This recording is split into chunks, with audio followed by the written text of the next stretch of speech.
கிறிஸ்துவுக்குள் அன்பான விசுவாச குடும்பத்தாருக்கு இயேசு கிறிஸ்துவின் விலையேறப்பெற்ற நாமத்தில் வாழ்த்துக்களை தெரிவித்துக் கொள்ளுகிறேன். செப்பர்ட் வாய்ஸ், மேய்ப்பனின் சத்தம் என்கிற தலைப்பின் கீழே ஒவ்வொரு புதன்கிழமையும் உங்களோடு கூட தேவனுடைய வார்த்தையை பகிர்ந்து கொள்ள ஆசைப்படுகிறேன். நான் பாஸ்டர் எபினேசர் தர்மேந்திரா.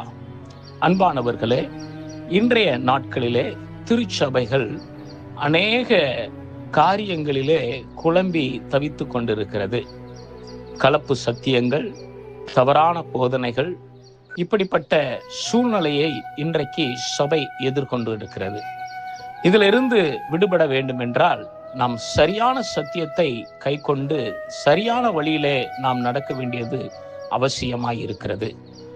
யோவான் 10வது அதிகாரம் 27வது வசனம் சொல்லுகிறது, என் ஆடுகள் என் சத்தத்திற்கு செவி கொடுக்கிறது என்று இயேசு கிறிஸ்து அவர் தீர்க்கமாய் சொல்லி இருக்கிறார்.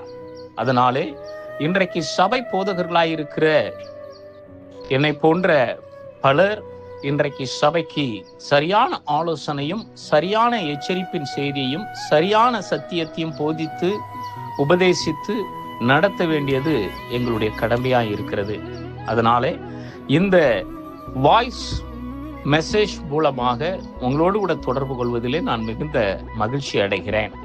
அன்புக்குரியவர்களே, நாம் ஒவ்வொரு வாரமும் இந்த செய்தியை கேட்டு நாம் சரியான சத்தியத்தை கை கொண்டு தேவன் நமக்கு நியமித்திருக்கிற ஓட்டத்தில் ஓடி ஆண்டவர் நமக்கு வைத்திருக்கிற ஆசீர்வாதங்களை சுதந்தரித்து நித்தியத்துக்கு சத்தியத்திற்கும் நாம் கீழ்ப்படிந்து நடக்க கர்த்தர் நமக்கு கிருபை செய்வாராக. செபிப்போமாக. நல்ல தகப்பனே, இந்த ஆசீர்வதிக்கப்பட்ட இந்த நேரத்திற்காக நான் நன்றி செலுத்துகிறேன். மேய்ப்பனின் சத்தம், ஷெப்பர்ட் வாய்ஸ் என்கிற தலைப்பின் கீழே ஒவ்வொரு வாரமும் புதன்கிழமை தோறும் தேவ பிள்ளைகளோடு கூட உம்முடைய வார்த்தையை பகிர்ந்து கொள்ள கிருபையும் ஞானத்தையும் எனக்கு அருளும்படியாக நான் செபிக்கிறேன். இதை கேட்டு பயன்பெறுகிற ஒவ்வொரு தேவ பிள்ளைகளும் விசுவாச வாழ்க்கையிலே பலப்பட்டு சத்தியத்தில் நிலைத்திருந்து தேவனுடைய வார்த்தையை கை கொண்டு தேவனுக்கு பிரியமாய் வாழ கர்த்தர் கிருபை பாராட்டுவீராக. உம்முடைய அன்பு கரத்திலே எங்களை தாழ்த்தி அர்ப்பணிக்கிறோம். கர்த்தர் பொறுப்படுத்திக் கொள்ளும். இயேசுவின் நாமத்தில் ஆமென். கர்த்தர் தாமே உங்களை ஆசீர்வதிப்பாராக.